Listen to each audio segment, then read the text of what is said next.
Live from Rialto, California, Mark Flores presents the Pay-Per-Review Podcast, giving you perspective on wrestling news and updates. Now here's your host, Mark Flores.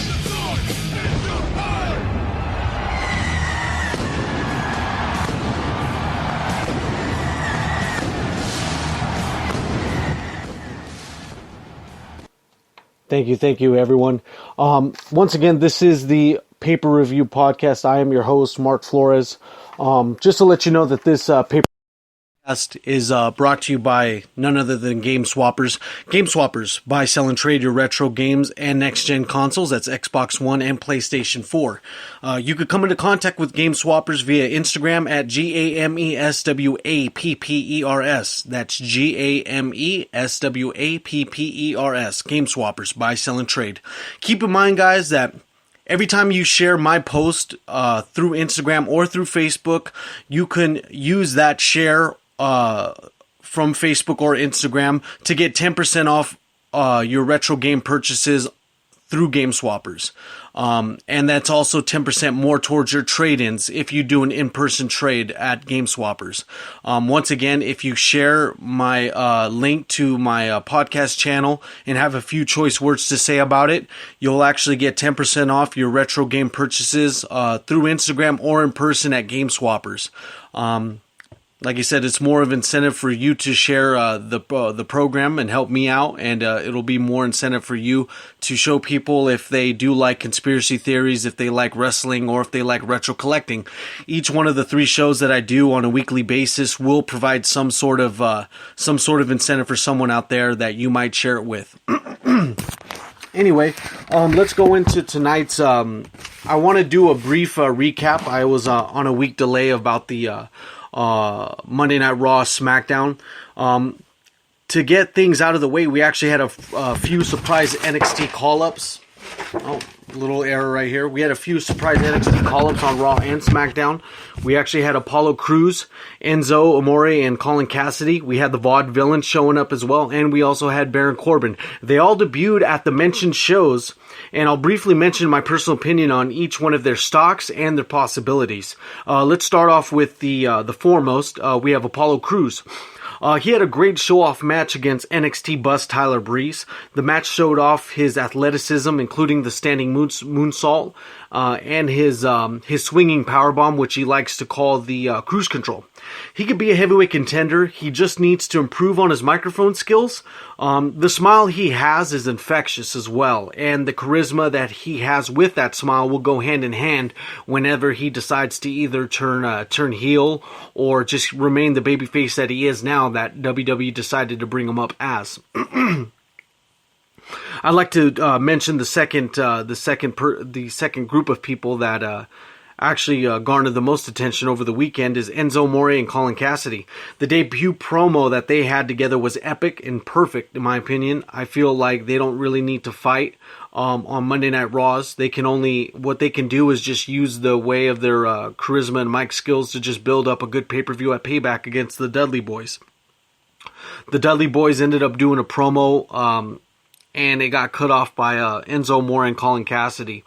And Enzo Amore and Colin Cassidy just captivated the crowd. It was really incredible to see both of those guys come out of nowhere, especially since you were going to expect them to vie for the tag team titles through NXT, but it's actually quite impressive that they actually were able to show up on Monday Night Raw and actually get over with the crowd. I mean, the crowd was chanting the promos, chanting the dialect that they were speaking, so you could tell that the crowd was NXT savvy, and that's a good thing. It actually shows WWE that these NXT shows are actually paying off because people are actually paying attention to them.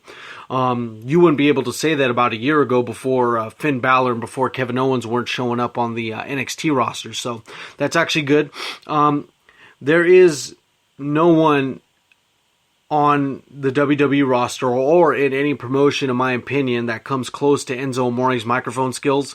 If he doesn't pan out as a wrestler, he can be a manager, but you can actually tell that Enzo is working hard as a wrestler, trying to actually get his movesets down, trying to get his selling down. He's, in my opinion, he's actually one of the greatest talkers I've ever seen, and he's actually one of the greatest greatest microphone talkers I've ever seen in a long time. So if it doesn't pan out, he can always be a manager. I mean, as long as you have the gift of gab, that's the best thing that you can have within the WWE if your wrestling skills don't really pan out. Because if you can actually be a good manager, which there's actually a great deficiency of, then you can actually pull something off, which is indeed, selling the person that you're promoting or that you're managing. So it's definitely good to see those guys do their thing right now. The next tag team that we have, speaking of tag teams, is the Vaudevillains. We have Simon Gotch and Aiden English. I'm surprised they actually showed up so early. I think they needed a little bit more time to work out some kinks personally. I don't think they get enough promo time through interviews and stuff like that.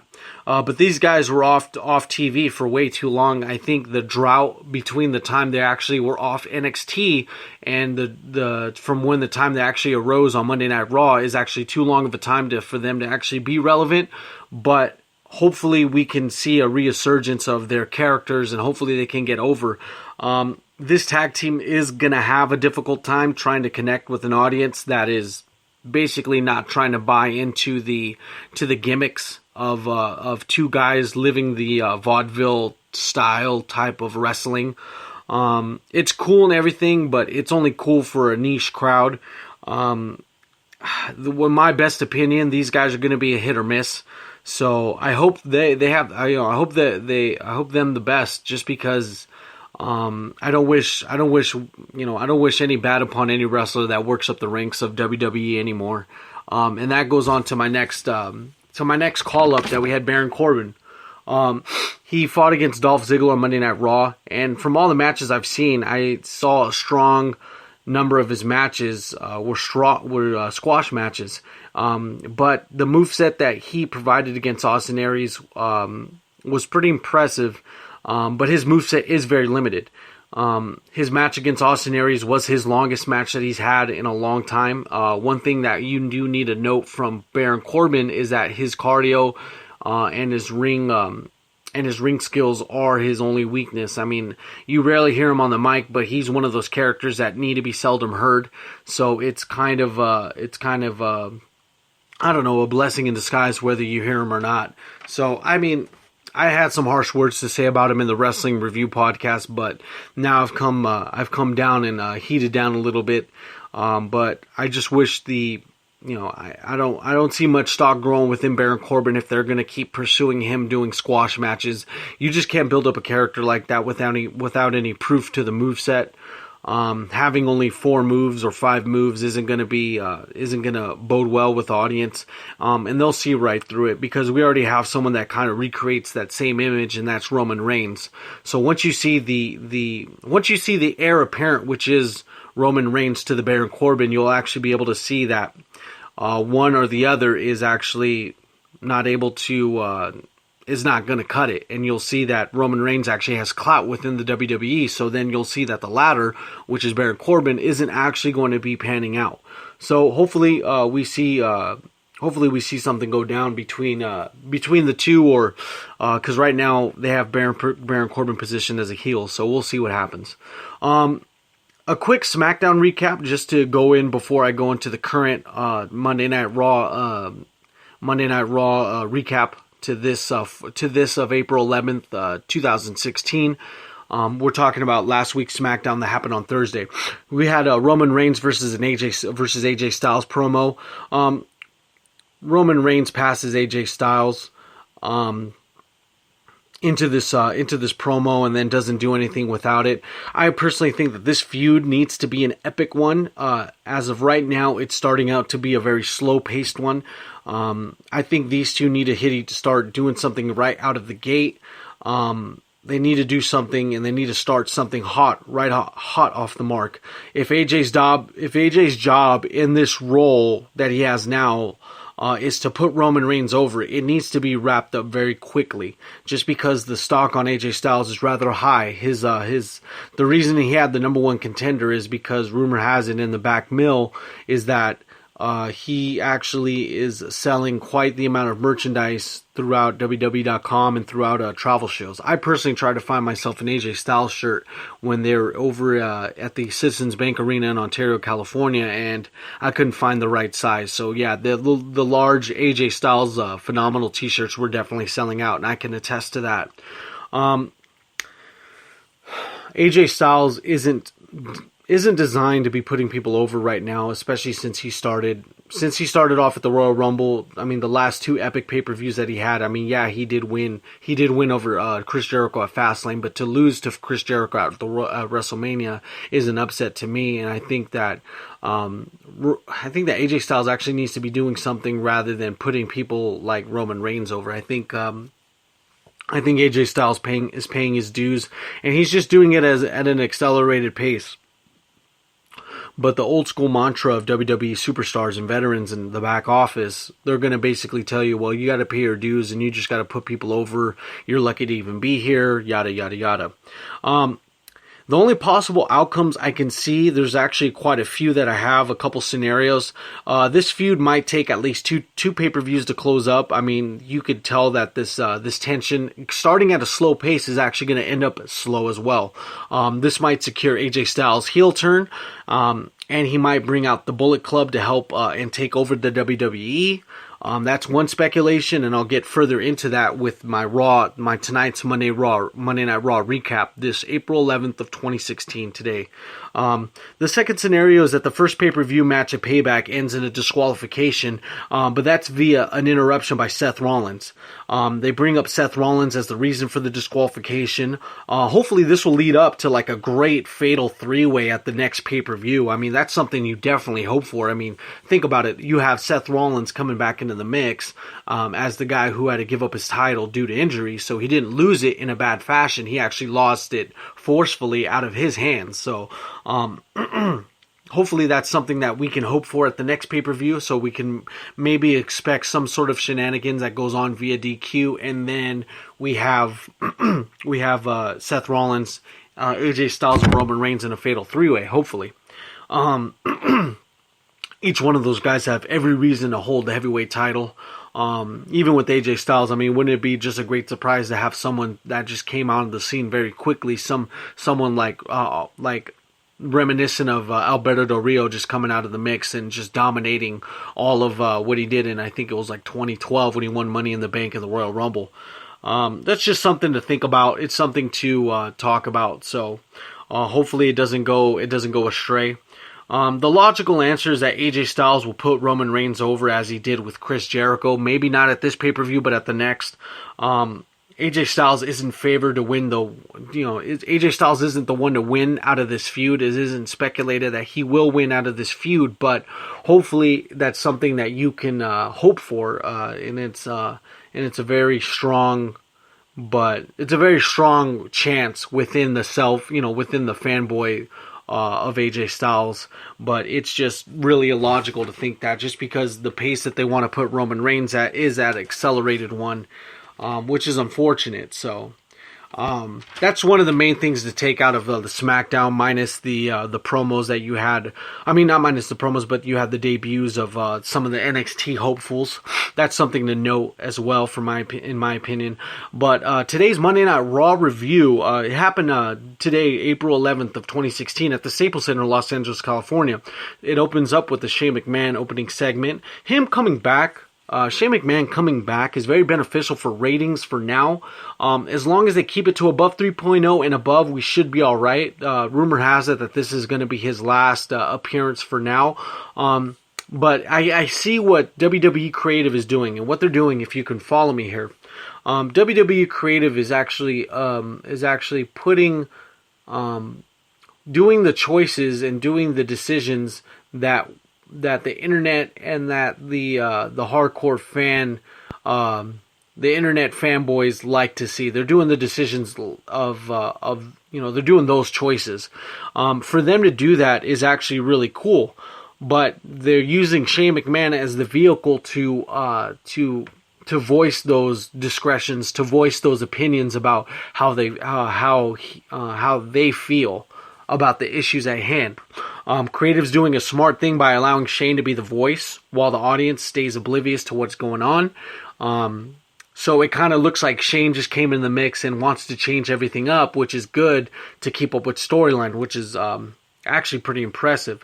But behind the scenes, you can tell that Creative is doing nothing but giving Shane the script and showing him, yeah, let's just say this, this, and that, and you'll be sure to put the crowd over because you're a fresh face coming into the mix, and you're doing well. You're helping us out. You know, you're doing us a favor by being the vehicle that's saying all these things that are kind of true, especially within the push and the who should deserve title shots of as of late.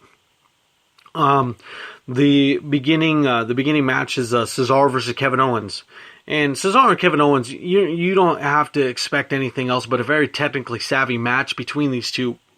These two work really well in the ring. Cesaro is selling the shoulder injury really well.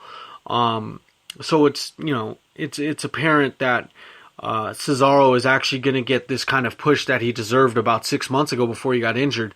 So what ended up happening is that Cesaro ended up finishing off Kevin Owens with the neutralizer, which is pretty good. I think that Cesaro is way overdue for a push. I've noted that in a couple podcasts ago, that he is overdue for his own little title run. I think he's one of all the hardest workers, and I think he got one of the most dense movesets within the WWE, especially now because it's kind of hard to find someone with that much of a moveset. The only person I know specifically that actually has a moveset as deep as Cesaro is that of Apollo Crews. I personally saw one of his YouTube videos when he was working with Dragon Gate and a couple of independent promotions, and this guy had I'd say about 45. He had a 10-minute highlight reel of all the moves that he's had.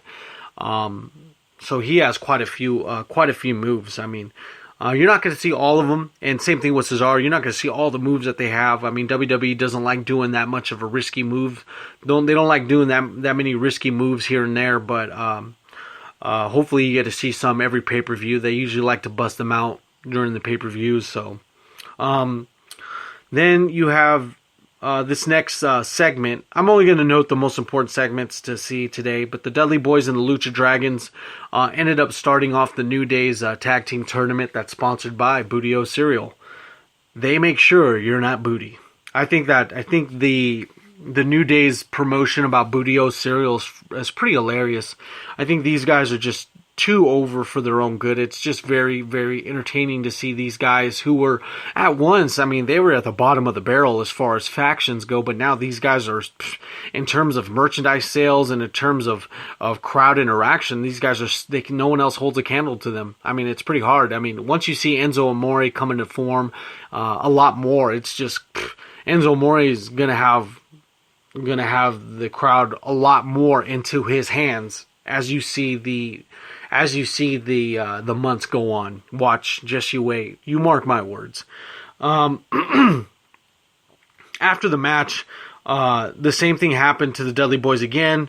Enzo Amore. Oh yeah. Anyway, I just wanted to reiterate that the Dudley Boys ended up going over on the Lucha Dragons. The Lucha Dragons are former NXT champs, tag team champs. They'll be able to get their time again to win the championship, to win the tag team champions. Those guys are just, I mean, I'm a big fan of luchador wrestling myself, so it's kind of hard to not see them within the title picture, maybe at a fatal 3-way tag match for the title, or we'll see something above those lines, especially during maybe Elimination Chamber around those times.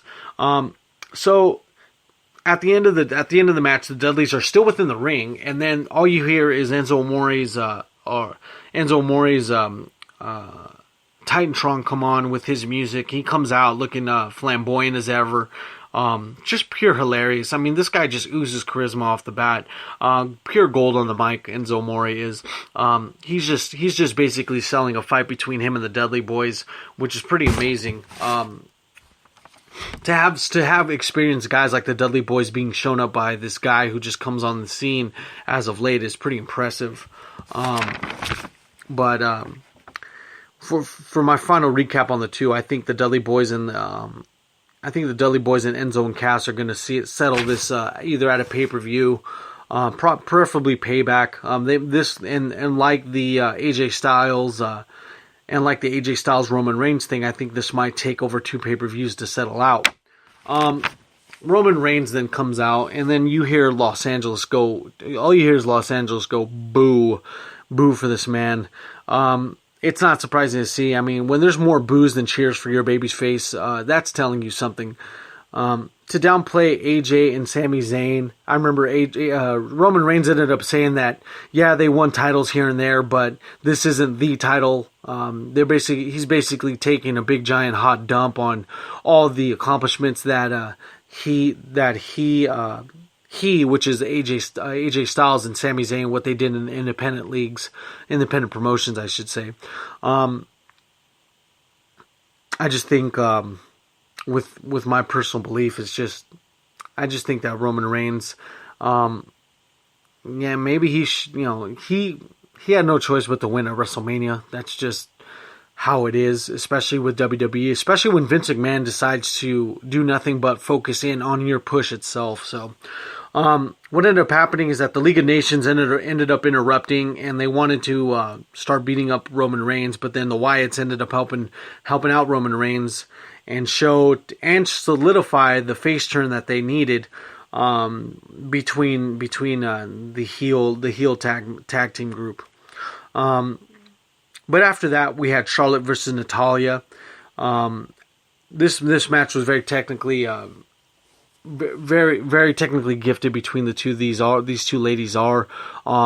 Charlotte is from the same genetics as Ric Flair, and then Natalya was born and bred within the Hart Dungeon. I mean, she was the last graduate of the Hart Dungeon, the only female graduate of the Hart Dungeon. So it's really good to see that. Hopefully, during the long run, maybe they ended up, hopefully they don't end up burying Natalya, because every time they need someone to put over a diva, it's always Natalya doing it, because she has the best moveset. It's just clear and apparent that she knows what she's doing in and out of the ring. I mean, it's just really sad to see that someone with that much talent is being wasted within the mid-card of the Divas division. I mean, the women's wrestling division. They recently changed the title from the Divas division to the Women's Championship, so that's why I retracted my statement. So we have Carl Anderson and Doc Gallows interrupting the match after the Social Outcasts and the Usos match right after. The Usos ended up getting beat up by Carl Anderson and Doc Gallows. The crowd goes crazy for the Bullet Club. Hopefully this ends up bringing out Finn Balor. The only thing that Finn Balor needs to do at this point is drop the NXT title, because it's pretty much his time to come up to NXT. They already got Shinsuke Nakamura over there already, and they're already going to have a couple more guys that around the rumor mill are being juggled as far as late, so I don't want to say anything to solidify me being incorrect here on the show.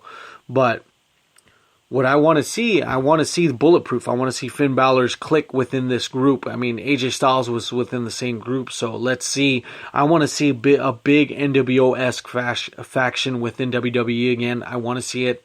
It's been long overdue since a faction, since the Nexus was ruling over the world. I mean, the Shield don't really count because there was only 3 guys, but we'll see. Hopefully that happens.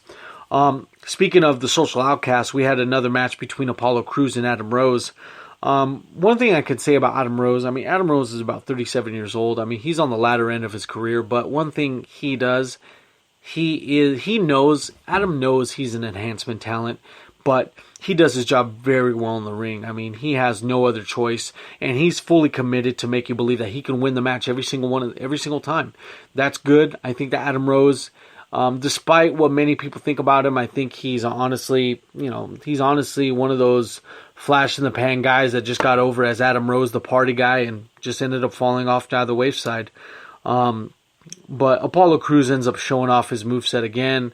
I mean, this guy, as long as he works on his mic skills, I mean, this guy's heavyweight material, straight up and down. His athleticism alone just takes him over the top, and it's been working for a long time. I mean, if you ever see this guy's impressive work with the Dragon Gate promotion, you'll end up seeing quite a few good things about him. Sami Zayn versus AJ Styles was the main event of this match. Of tonight. It was a fantastic match that went both ways very early on. AJ Styles ended up finishing the match with the first time. For the first time, he actually finished the match with the phenomenal forearm, which basically is a flying forearm from either the top rope or the turnbuckle. And he used it to close the match. He actually went over on Sami Zayn tonight. If I don't see really an issue because it does look like a Superman punch, and that's the same type of signature move that Roman Reigns likes to use. But if Roman Reigns doesn't use it that very night and AJ Styles does use it, then you won't be able to differentiate the two that same night. The crowd won't be able to, and the live crowd via the television won't be able to either. So it's not a bad thing that AJ Styles ends up keeping the phenomenal forearm. I mean, if someone really had an issue with it, he wouldn't be able to use it within WWE. He would have been instantly axed to not do it. That's just how the wrestling business goes. A lot of people that are veterans get really picky about people taking others' finishers. So it's just, if he's able to do it, that's just Roman Reigns saying, hey, you can use it. You're a vet. You've been using it longer than I've been wrestling. So that just settles that.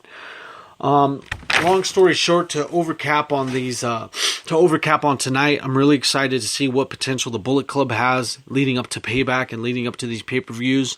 I think that the development to Bullet Club might end up starting at SummerSlam. From what I'm trying to see here, I think this might build up to either a major baby face turning towards the Bullet Club. We're talking Hulk Hogan S type of movements.